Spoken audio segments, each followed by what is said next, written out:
আয় আয় আয়, কাগজের কোরআন পড়িয়ে লাভ নাই, মগজওয়ালাগুলোকে শহীদ দুনিয়া থেকে মিটিয়ে দে, ভারত থেকে মিটিয়ে দে। মগজওয়ালা যদি বেঁচে থাকে তো ভারতবর্ষের মাটিতে কাগজের কোরআন আবার তৈরি হতে 1 ঘন্টা সময় লাগবে না। এরপরে তারা কি করলো? হাফেজ ছেলেদেরকে ধরতে শুরু করলো, আলেমদেরকে ধরতে শুরু করলো। একদিনে 18,000 হাফেজ আলেমকে ওই আপনার গ্র্যান্ড ট্রাঙ্ক রোড, যেটা বাদশাহ শের শাহ সৌরি তৈরি করলো, গ্র্যান্ড ট্রাঙ্ক রোডের 2 দিকে এমন কোনো গাছ বাকি ছিল না যেই গাছে কোরআনের হাফেজের লাশ ঝোলে নাই।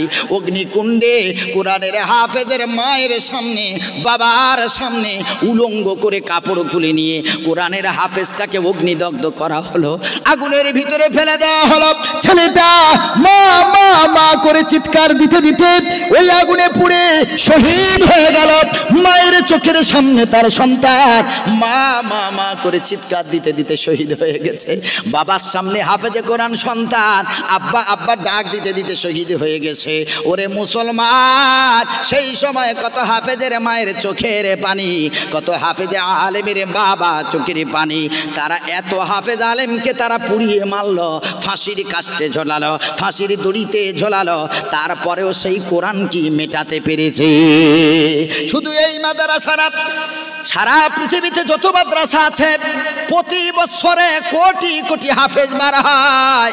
এমন একটা কিতাব, ছোট্ট কিতাব কেউ মুখস্থ রাখতে পারে না, কিন্তু আমার আল্লাহর মদদ, আল্লাহর সাহায্যে গোটা 30 পারা কোরআন, কোরআনের হাফেজ এক জায়গায় বসে শোনাবে, একটা ভুলও যাবে না।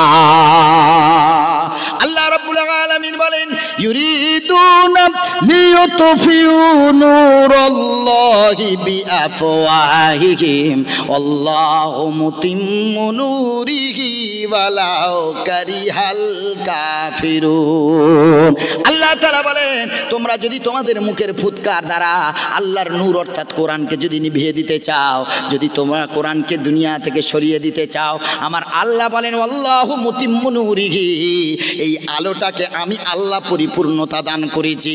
সারা পৃথিবীর কাফের, সারা পৃথিবীর জালেম, তারা কোরআনের বিরোধিতা করছে আর করবে, কিন্তু আমার আল্লাহ বলেন এই কোরআনকে তারা নিপাত করতে পারবে না। ও ভাইরা আমার, এরপরে জানিয়ে রাখি, এই কোরআনের হাফেজেরা এরা কি এত সহজে কোরআনের হাফেজ হয়? এরা কি আপনার সন্তানের মতো বিরিয়ানি খেয়ে সায়েন্স নিয়ে পড়ে না কিনা? এরা কি আপনার সন্তানের মতো খোসকা পোলাও খেয়ে কি এরা বড় হয় না? এরা কি আপনার সন্তানের মতো খাটে ঘুমায় না? না। এরা কি আপনার সন্তানের মতো তার মায়ের গলা জড়িয়ে রাত কাটায় না? না। এরা কি আপনার সন্তানের মতো দামি দামি ব্ল্যাঙ্কেটের ভিতরে শুয়ে শীত কাটায় না? না। এরা কি আপনার সন্তানের মতো সকালবেলা হরলিক্স খায়, কমপ্লান খায়, প্রোটিনেক্স পাউডার খায়? এরা আপনার সন্তানের মতো বনভিটা খায়, সকাল হয়ে গেলে ডিম সিদ্ধ পায় না রে মুসলমান। আজ যারা কোরআনের হাফেজ হচ্ছে আর হবে, এরা সকালবেলা আপনার দামি সন্তানের মতো হরলিক্সও পায় না, এরা নাস্তা হিসেবে এরা প্রোটিনেক্স পাউডারও পায় না, এরা নাস্তা হিসেবে পেডিয়াশিওরও পায় না, সকালবেলা পান্তা ছাড়া কিছুই নাই। ওরে মুসলমান, কোরআনের সন্তানেরা মা ছেড়েছে, বাবা ছেড়েছে, সব ছেড়ে এরা দিনের খাতিরে এরা মাদ্রাসায় পড়ে আছে। মাসের পর মাস মায়ের মুখটা দেখতে পায় না, মাসের পর মাস বাবার মুখটা দেখতে পায় না। একদিন বাপ কাছ থেকে ঘরে এসেছে, 1 মাস হয়ে গেল ছেলেটা মাদ্রাসায় পড়ছে, ঘরে যায় নাই। ফোনে মাঝে মাঝে আব্বার সাথে কথা হয়, মায়ের সাথে কথা হয়। একদিন তার বাপ কাজ করে এসে ঘরে ফিরেছে, ঘরে এসে বারবার তার বাচ্চার কথা মনে পড়ে, তার সন্তানের কথা মনে পড়ে। রাত্রেবেলা এসে আর খানা খেলো না, পাশ ঘুরিয়ে শুয়ে পড়লো, ডুকরে ডুকরে কাঁদতেছে। এরপর ওই কোরআনের হাফেজের ছেলেটার মা তার বাবার হাতটা ধরে বলে, স্বামী গো কি হয়েছে, কি টেনশন করছো, কেন তুমি কান্না করছো, তুমি কি খানা খাবে না? কাছ থেকে ফিরেছো, খানা রেডি করে দি। ওই সন্তানের বাপ তখন বলছে, শোনো হে, আমার কোনো কষ্ট নাই, আমাকে কেউ মারেও নাই, অপমানও করে নাই, আমার কেন জানি আজকে আমার সন্তানটার কথা মনে উঠছে, আমার পাশের বাড়ির ছেলেটা তার আব্বাকে আব্বু আব্বু বলে ডাক দেয়, তার আব্বা তারে কত আদর করে, কত চুমা দেয়, স্নেহ দেয়। আমি দেখে আমার সন্তানের কথা মনে উঠেছে, আমার সন্তানটা যদি কাছে থাকতো তার জন্য আমি দোকান থেকে খাবার এনে খাওয়াতাম, দামি দামি খাবার এনে খাওয়াতাম। আমার সন্তানের কথা মনে উঠেছে, আমার সন্তানকে দেখতে মন চায়। এই কথা শোনার পর স্ত্রী ঝরঝর করে কাঁদতে লেগেছে, কারণ পৃথিবীতে একমাত্র মা সব থেকে বেশি কষ্ট পায়, স্বামীকে বুঝতে দেয় না। সন্তান দূরে রেখে মায়ের মন ভালো নাই, মা আড়ালে কাঁদে, স্ত্রী আড়ালে কাঁদে, স্বামীর সামনে কাঁদে না, কারণ জানে তার বাপও সন্তান হারা, মাও সন্তান হারা। স্ত্রী যদি স্বামীর সামনে কান্না করে তো স্বামীও ভেঙে পড়বে, স্ত্রী আলাদা কান্না করে। এখন রাতের বেলা স্বামীর চোখে পানি, এই পানি দেখার পর আর নিজেকে কন্ট্রোল করতে পারে না, স্বামীর হাতটা চেপে ধরে হাউ মাউ করে কাঁদে আর বলে, স্বামী গো, আমারও বড় মনে ওঠে, আমার সন্তান ছেড়ে আমি তো ভালো খানা খেতে পারি না। বাড়িতে যখন কুটুম আসে গো, সবাইকে গোস্ত দিয়ে খানা দিই, কিন্তু ওই গোস্ত আমি জীবনে দাঁতে কাটি না। সবাইকে ডিম সিদ্ধ দিই, আমি ওর মা, আমি ডিম খাই না। সবাইকে মাছ, বড় ইলিশ মাছ খাওয়ায়, আমি মা মাছ খাই না। সবাইকে দামি দামি মিষ্টি পরিবেশন করি, কিন্তু মিষ্টি আমি খাই না, কারণ আমার বড় মনে ওঠে আমার ছেলেটা মাদ্রাসায় আছে, ও ঠিকভাবে গোস্ত পায় না, মাছ পায় না, ডিম পায় না, দামি দামি মিষ্টি পায় না, আর আমি মা ওরে ছেড়ে কি করে এই খাবারগুলো খাই। মাসে একটা দিন, 2 মাসে একটা দিন ছেলেটা বাড়ি যাবে। বৃহস্পতিবার ছুটির দিন, হুজুরের কাছ থেকে ছুটি নিয়ে ছেলেটা বাড়ি যাবে। বুধবার রাতের বেলা, সন্ধ্যাবেলা মাকে ফোন দিয়েছে, মা গো, আগামীকাল বৃহস্পতিবার, আমি বাড়ি যাচ্ছি মা। সন্তানের মুখেই ছুটির কথা শুনে মা হাউ মাউ করে আনন্দে কান্না করে ফেলেছে। সাথে সাথে স্বামীর কাছে ফোন করেছে, স্বামী গো, আগামীকাল বৃহস্পতিবার আমার সন্তানটা বাড়ি আসবে। আজ 2 মাস সন্তানের মুখ দেখি নাই। বৃহস্পতিবার ভোর হয়ে গেল, স্বামীকে তাড়াতাড়ি তুলে দিয়েছে, ওঠো ওঠো ওঠো, আজ আমার কলিজার টুকরা আমার কোলে ফিরে আসতেছে। আমি 2 মাস তারের মুখ দেখি নাই, আমি 2 মাস তার মুখে মা ডাকটা শুনতে পাই নাই, আমি 2 মাস আমার সন্তানকে গালে তুলে খাওয়াতে পারি না, আদর করতে পারি নাই গো। আজ আমার ছেলেটা বাড়ি আসবে, তুমি তাড়াতাড়ি ওঠো, তাড়াতাড়ি বাজারে গিয়ে সব থেকে বড় মাছটা কিনে আনবে, আমার কলিজার টুকরা খাবে। তাড়াতাড়ি যাও, গোস্তের দোকানে গোস্ত শেষ হয়ে যাবে, তাড়াতাড়ি ভালো গোস্তটা আমার ছেলের জন্য কিনে আনবে। তাড়াতাড়ি খাসির দোকানে যাও, খাসির গোস্তটা কিনে আনবে।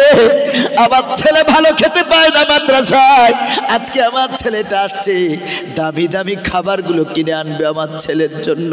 যাও, তাড়াতাড়ি যাও। বাপ সকাল সকাল উঠে যায়, তাড়াতাড়ি বাজারে যায়, সন্তানের জন্য দামি দামি খাবারগুলো কিনে আনে। মা সকাল সকালে রান্না করে রেডি, সন্তান রান্না করে মা পথের দিকে তাকিয়ে আছে। আমার ছেলেটা 2 মাস পর আমার কোলে ফিরে আসছে, রাস্তার দিকে তাকিয়ে আছে। মা দূর থেকে দেখতে পেয়েছে, ওই যে আসে আমার কলিজার টুকরা, দৌড় দিয়ে চলে গেছে। সন্তানের কাঁধ থেকে ব্যাগটা মা কাঁধে নিয়েছে।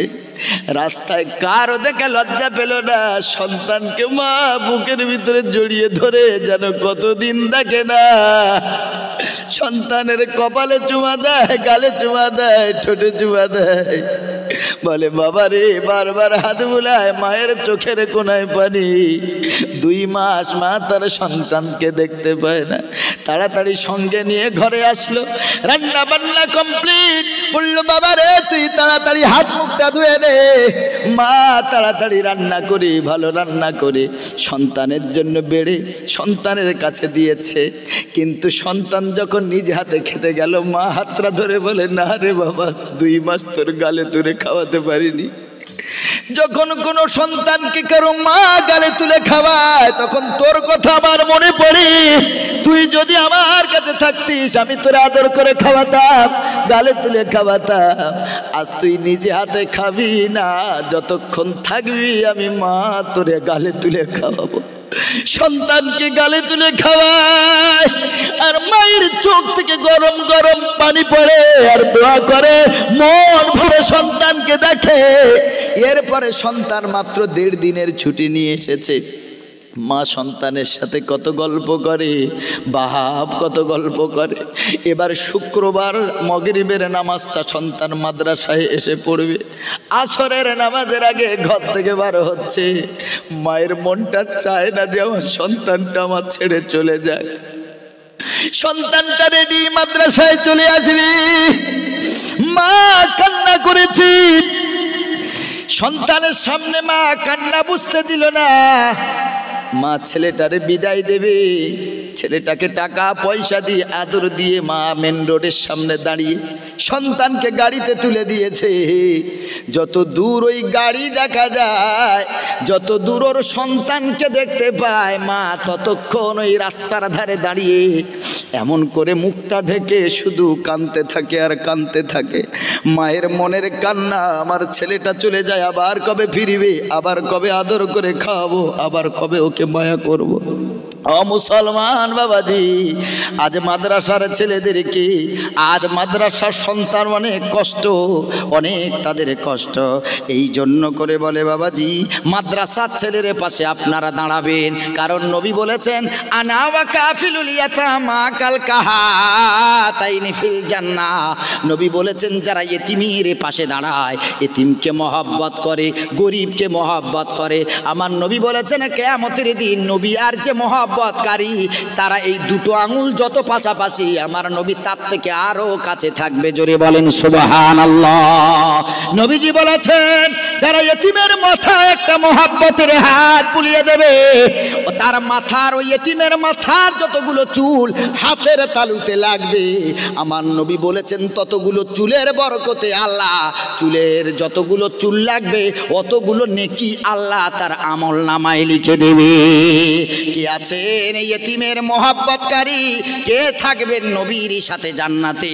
আমি একজন দেখতে চাই। 5,000 টাকা দেবেন, আপনার টাকা খেয়ে কোরআনের হাফেজ হবে, আপনার পয়সা খেয়ে কোরআনের হাফেজ হবে। আর কিয়ামতের দিন আপনার যদি জাহান্নামের ফয়সালা হয়ে যায়, আল্লাহর নবী বলেছেন, ওয়াজাবাত লাহুন নার, একটা কোরআনের হাফেজ 10 জন জাহান্নামীকে টেনে জান্নাতে নিয়ে যাবে। আপনার টাকা খেয়ে কোরআনের হাফেজ হবে, আলেম দ্বীন হবে।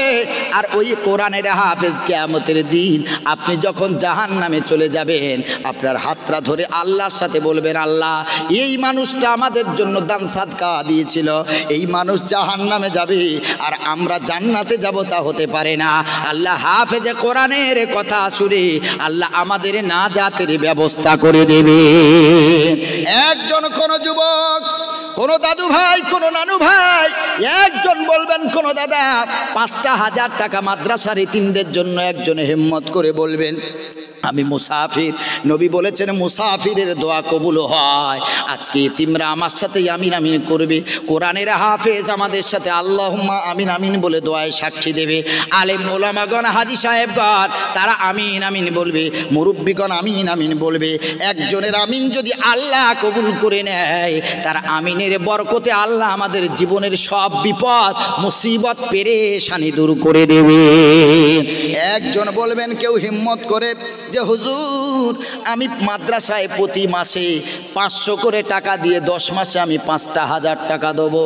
কিস্তি দিয়ে মোবাইল কিনেছেন, কিস্তি দিয়ে বাইক কিনেছেন, লোন নিয়ে ঘর করেছেন, ব্যবসা করেছেন, মাসে মাসে পরিশোধ করছেন। জান্নাত পাওয়ার জন্য আর একটা কিস্তি নেবেন, মাসে মাসে 500 করে টাকা এতিমদের মুখে তুলে দেবেন। 10টা মাস 5,000 টাকা দেবেন, মাসে 500 করে। একজন কোন আল্লাহর বান্দা আছেন, কোন যুবক আছেন, কোন আল্লাহওয়ালা আছেন, নবী প্রেমিক আছেন, কোন এতিম প্রেমিক আছেন, কোরআনের প্রেমিক আছেন, একজন 5,000 টাকা মাসে 500 করে বলবেন। আমি আজ দোয়া করব, আর আমার দোয়াতে সবাই আমিন আমিন বলবে, আল্লাহ আমাদের মুসিবত দূর করে দেবে। আল্লাহ তাআলা বলেন, সিররুন ওয়া আলানিয়াতান, আল্লাহ বলেন গোপনেও দান করো, প্রকাশ্যেও দান করো।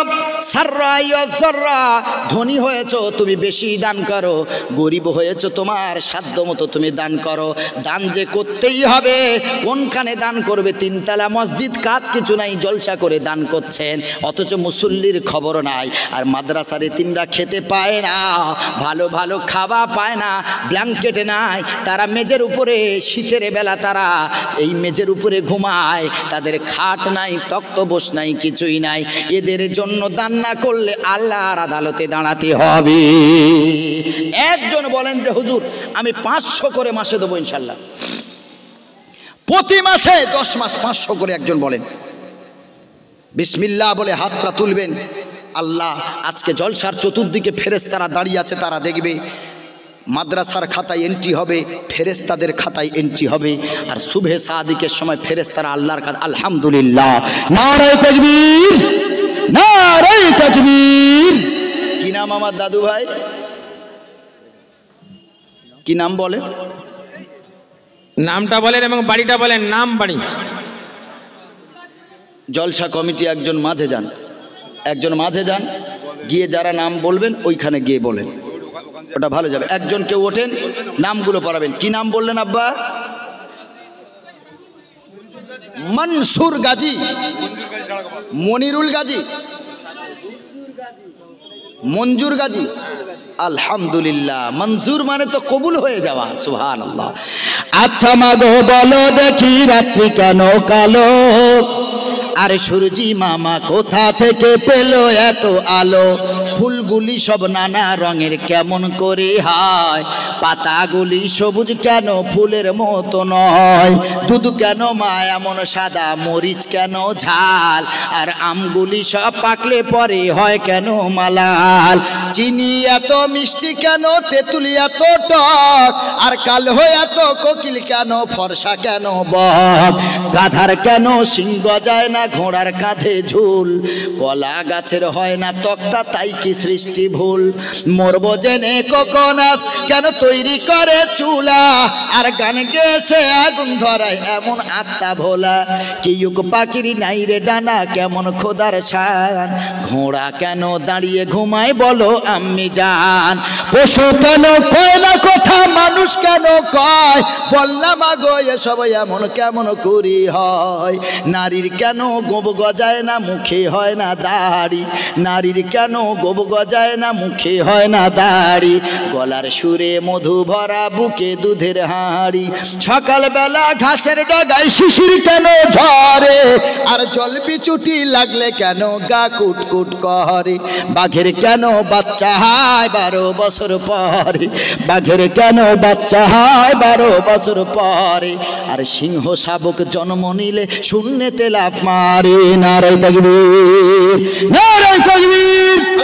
আল্লাহ তাআলা তোমার বান্দা মনজুর, কি সুন্দর নাম গো।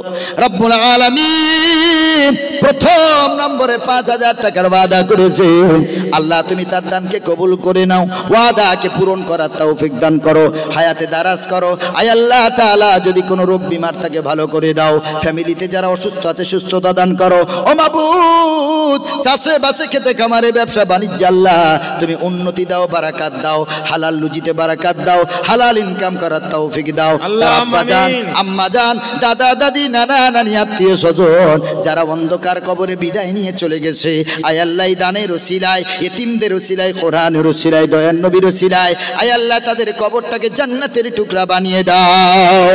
আমিন ও আমিন মাওলা, আমিন ও আমিন। মোদের দোয়া কবুল করো রব্বুল আলামিন। নারায়ে তাকবীর, আল্লাহু আকবার। 2 নম্বরে কে আছেন 500 করে মাসে দেবেন? 500 করে মাসে ইনশাআল্লাহ। হ্যাঁ একটু তাড়াতাড়ি বলুন। 500 করে মাসে বাবাজি। আমি দানটাকে সহজ করে দিচ্ছি, একসাথে 5000 দিতে কষ্ট হয়। আমার মাদ্রাসার কালেকশন আমি এইভাবে করি, মাসে 50, মাসে 100, মাসে 200, মাসে 300, মাসে 500, মাসে 1000। তাতে আমার মাদ্রাসার সারা বছরের আল্লাহ সব কমপ্লিট করিয়ে দেন আলহামদুলিল্লাহ। মাসে 500 করে চেয়েছি। কে আছেন 10 মাস দেবেন? 2 নম্বরে বলেন। জোড়া বেনে যান, মনজুর আব্বা জানের জোড়া হয়ে যান। আল্লাহ বলেছেন খলাকনাকুম আজওয়াজা, আমি আল্লাহ তোমাদের জোড়া জোড়া সৃষ্টি করেছি। জোড়া বানবেন, আমার নবীর সাথে জান্নাতে চলে যাবেন ইনশাল্লাহ। হয়ে গেছে ইনশাল্লাহ। ক্যাশ আলহামদুলিল্লাহ। কি নাম? মোহাম্মদ আনিসুর রহমান, 5000 টাকা নগদ। মারহাবা বলেন। নারায়ে তাকবীর। নারায়ে তাকবীর। আনিস মানে বন্ধু, রহমান মানে আল্লাহ, রহমানের বন্ধু। আল্লাহ তাআলা দ্বিতীয় জন তোমার বান্দা, মনটা তুমি নরম করে দিয়েছো, 5000 টাকা নগদে দিয়ে দিয়েছ। আল্লাহ তুমি এ দান কবুল করে নাও। যারা দেবার তারা নিয়েই এসেছে যে মাদ্রাসার জন্য দেব। মাবুদ রে, তোমার নবী বলেছেন যারা সাদকা দেয়, দান দেয়, তাদের বালা মুসিবত দূর হয়ে যায়, হায়াত বেড়ে যায়। আয় আল্লাহ, আমার ভাইজান আনিসুর রহমান ভাইয়ের দান থেকে তুমি আল্লাহ কবুল করে নাও। জানে মালে বারাকাত দান করো, হায়াতটা দারাজ করো, শরীর সুস্থ রেখে দাও। আয় আল্লাহ, আব্বা মা যদি হায়াতে জিন্দেগিতে তাকে হায়াত বাড়াও, বাচ্চা বাচ্চিদেরকে আল্লাহ তুমি হেফাজত করো। আত্মীয় স্বজন যারা অন্ধকার কবরে বিদায় নিয়ে চলে গেছে, আয় আল্লাহ দানের উসিলা